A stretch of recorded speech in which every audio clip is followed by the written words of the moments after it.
Hello, friends, and welcome back to r/ProRevenge. In our first story, OP had to cover his butt because of a crap ton of incompetence around him. But before we begin, don't forget to subscribe to our channel if you're new here and turn on notifications so you don't miss a new video every single day. Here we go. Don't listen to me because I have less experience? Okay. So let me set the scene. I'm a software engineer. I used to work for a pretty big company that specialized in developing software solutions for their clients. I was sent on site to the client, which was a big Malaysian bank, to play the role of front-end developer, basically make their internet banking website. They already had back-end services set up for mobile applications, which we were to also use for their website. There was only one problem. You could only install the app in one phone and log into your account. This meant that if the customer logged into their app, they wouldn't be able to log in through the website. As anyone can determine, this is a big problem. I went to the back architect and tried to tell him, as well as the project manager, of this problem. They told me I don't know what I'm talking about and stop disturbing them, and just do my job and nothing else. I later found out they hated the previous front-end manager, who would never listen to the front team, so I sent an email detailing the whole problem to both them and their bosses as well. As expected, nothing happened, but my butt was covered. Fast forward 2 months. The client reviews the architecture for the website and finds that no changes have been made to the back end to accommodate the different behavior of the website. They call a meeting and blast the two above guys and their boss, claiming they're back-end people and don't know the difference in behavior in a website, and it was my job to let them know.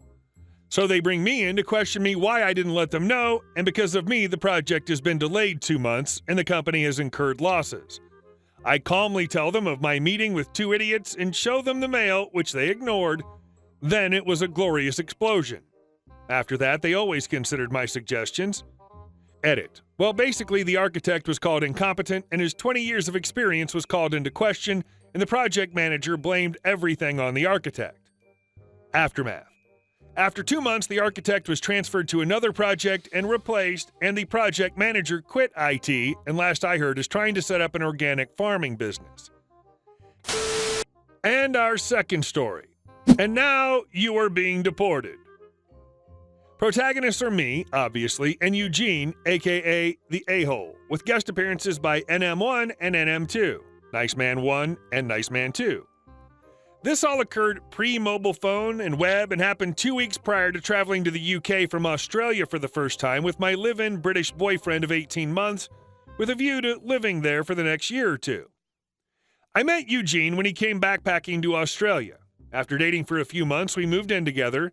Eugene was on a 12-month working holiday visa in Australia, but got a 12-month extension on a trip to New Zealand, allowing him to remain in Australia up to 2 years. Remember this important point.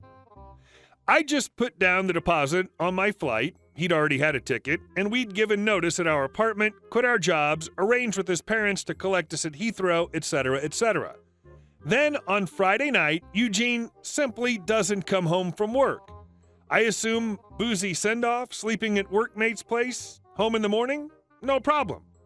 But then Eugene doesn't come home on Saturday, and I start to panic, thinking he's dead or some similar horror scenario.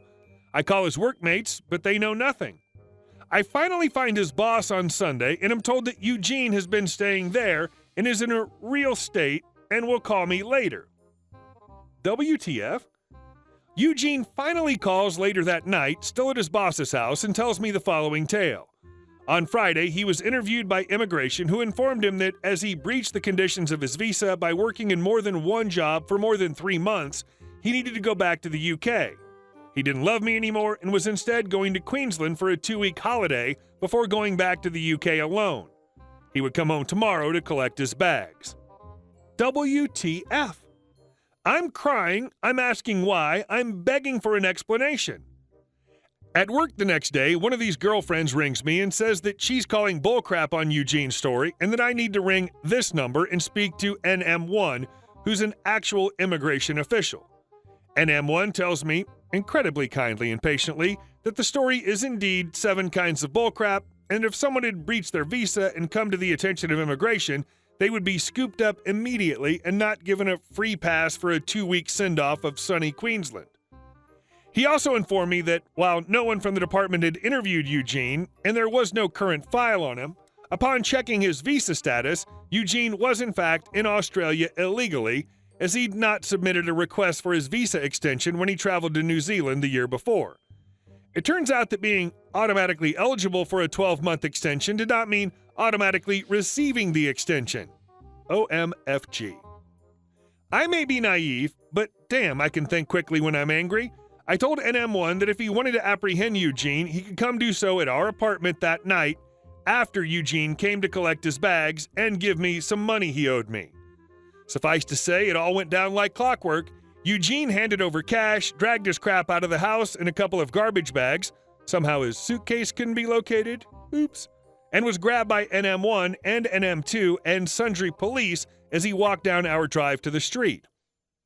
3 weeks or so later, NM2 rang to let me know that after spending 3 weeks in immigration detention, Eugene has been deported to the UK as an unlawful non-citizen. Score! Eugene also had to pay for the cost of his own removal, which strikes me as just the icing on the cake.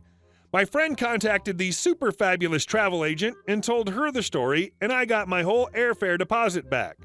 I found a new apartment and got another job and never had to speak to or look at him again.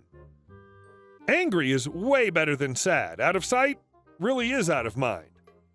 You don't often get to use immigration services in such an exhilarating manner. Good job. And our next story. Well, okay, if you're really sure. In the mid-1980s, I worked at one of the two largest aluminum companies in the U.S. as a machine automation programmer. I was sent to work on a set of machines at a factory in Alabama. This factory took in raw materials and produced gigantic rolls of sheet aluminum in a wide variety of alloys.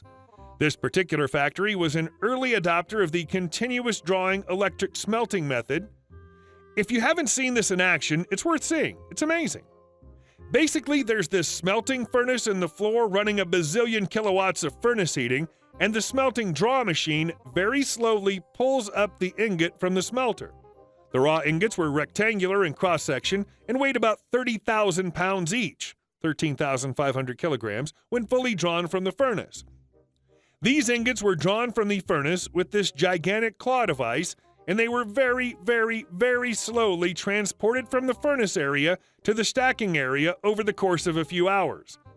In the stacking area, there was this massive cradle thing that accepted the ingot in a vertical alignment and then very slowly rotated it over to a horizontal alignment. All this was done very slowly. The factory's a union shop with lots of trades represented. I was considered management because I was not a part of any union, and there were a lot of restrictions placed on me in the factory. I come from a union family, so I generally respected the restrictions that made sense and put up with the ones that didn't. My job was to work on the control software that was very slowly being phased in to replace the completely manual system of ingot and roll transport inside the factory. The union guys were all in favor of an automated system, as ingot handling and roll handling were considered to be dangerous jobs. Our story begins one day when the ingot claw machine breaks down.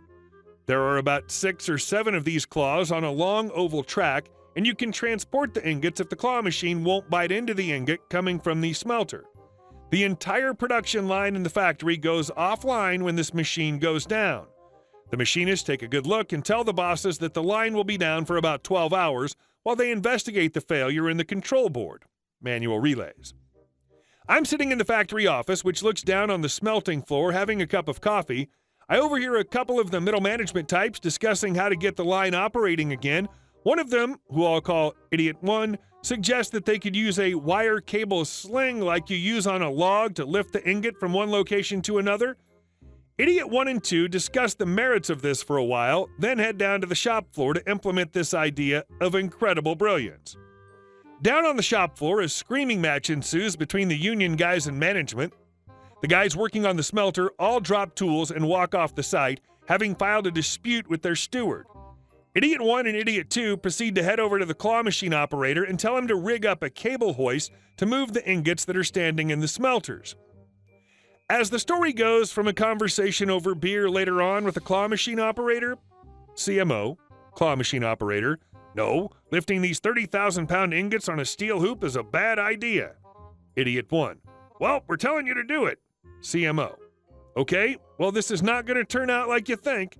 Idiot 2. Look, I'm a GD college graduate in mechanical engineering, and I'm senior manager here, and I'm telling you this'll be fine. CMO. Okay, well, the cable's going to pull off the hot aluminum and drop the ingot. Idiot 2. No, the coefficient of friction is high enough that it'll not drop. Idiot 1. Just effing do what we're telling you, or you can just quit. CMO. Okay, let me get my shop steward over here to hear all this, and I'll do it. Then the shop steward comes over, hears the conversation, and gives the CMO a long look. Steward. Okay, let me clear the shop floor out, and we'll move one ingot. The entire shop floor is cleared of personnel, and the CMO does as he's told. One of the riggers sets up a steel cable hoist, and they snag it around an ingot. They put a little tension on it and fire off the siren to indicate there's an ingot moving. They get the ingot up in the air and slowly move it out of the smelter. The cable bites deeply into the ingot and seems to hold. Then someone notices that the cable seems to be cutting more and more deeply into the ingot. It begins peeling a huge shaving off one side, exactly like a knife peeling a curl off a stick of butter. Then, of course, the ingot sways dangerously, the CMO stops the machine, and the ingot falls. 30,000 pounds of hot aluminum smashes into the concrete floor and topples over. The CMO turns to the completely white-faced Idiot 2 and says, "That coefficient of friction you mentioned? That was for hot aluminum, right?" Fallout. Company has to pay out and deal with a grievance both from the foundry/smelter guys and the CMO. Idiot 1 is demoted and assigned in a role in the accounting unit. Idiot 2 is reassigned out of a factory role completely and sent to work reviewing technical documents. His dream of being a factory manager gone forever. And it takes almost a week to clean up and fix the shop floor before normal production can resume. I used to say, well, you don't know until you try, but I don't say that anymore. Hey guys, thank you all for watching the video. I'll see you in the next one.